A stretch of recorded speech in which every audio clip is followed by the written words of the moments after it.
భర్త పింగళి వెంకయ్య జయంతి సందర్భంగా విశాఖలో వివేకానంద స్వచ్ఛంద సంస్థ ఆధ్వర్యంలో 100 అడుగుల త్రివర్ణ పతాక భారీ ర్యాలీ నిర్వహించారు.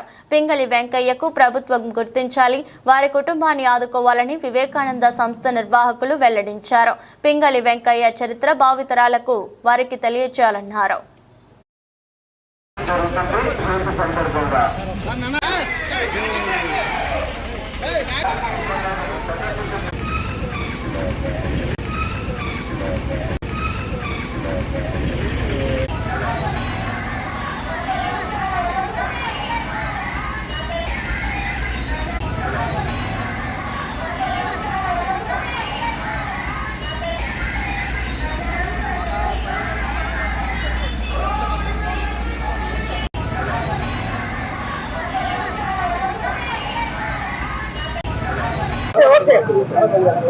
ఈ రోజు భారతదేశం అంతా కూడా గర్వించదగిన మహా వ్యక్తి, స్వాతంత్ర సమర యోధుడు.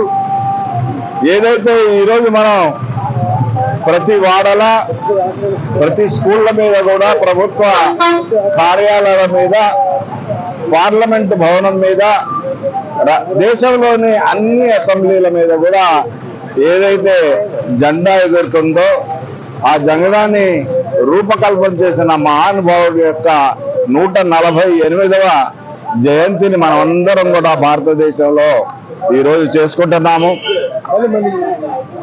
మరి ఒక మహానుభావుడు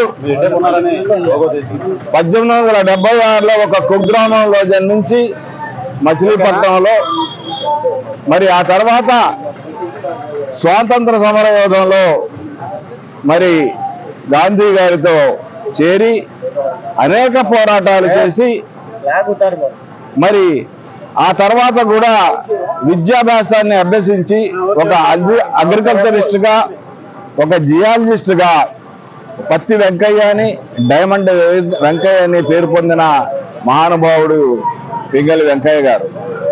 మరి ఈరోజు మనం అందరం కూడా ఆయన్ని తలుచుకోవటం ఉన్నది చాలా సంతోషమైన విషయం. కానీ ఆయన గత చరిత్ర మనం ఒక్కసారి ఆలోచిస్తే చాలా విచారకరమైన విషయం. ఏదైతే ఆయన మిలిటరీలో పనిచేసినందువల్ల చిన్న స్థలం ఏదైతే ఇచ్చారో అది విజయవాడలో చిట్టినగర్లో ఒక గుడిసెలో నివసిస్తూ దీనాతి దీనమైన పరిస్థితుల్లో ఆయన చనిపోవడం అనేది చాలా బాధాకరమైన విషయం. మరి ఆయనకి పిల్లలు ఉన్నారు. ఒక జర్నలిస్టు, పెద్దబ్బాయి జర్నలిస్టుగా పనిచేశారు, చిన్నబ్బాయి అనేక ఉద్యోగాల్లో పనిచేశారు, కూతురు మాచర్లలో సీతామహాలక్ష్మి గారు ఇంకా బతికే ఉన్నారు. మరి ఈ మధ్య కాలంలోనే ఆయన మరణం తర్వాత 1963 తర్వాత మరి ఆయనకి భారతరత్న ఇవ్వాలని జగన్మోహన్ రెడ్డి గారు మరి మోడీ గారికి విన్నవించడం జరిగింది. అదేవిధంగా ఏదైతే ఆమె కూతురుందో, ఆమె కూతురు సీతామహాలక్ష్మి గారిని ఈ అమృత మహోత్సవం ఏదైతే జరిగిందో, మరి ఆ అమృత మహోత్సవ సందర్భంగా పిలిపించి ఒక 75 లక్షల రూపాయలు ఇచ్చి సత్కారం చేయటం జరిగింది.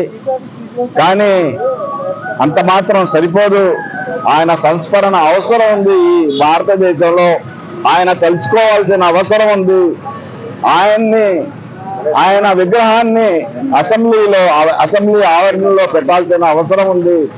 ఆయన్ని ప్రతి సంవత్సరం కూడా ఈ పింగళి వెంకయ్య గారి జన్మదినాన్ని అఫీషియల్ గా మరి ప్రభుత్వ పరంగా మరి జరిగేటట్లు చేయాల్సిన అవసరం ప్రభుత్వాలకి ఉన్నాయని మేము మా సంస్థ ద్వారా కోరుతున్నాము.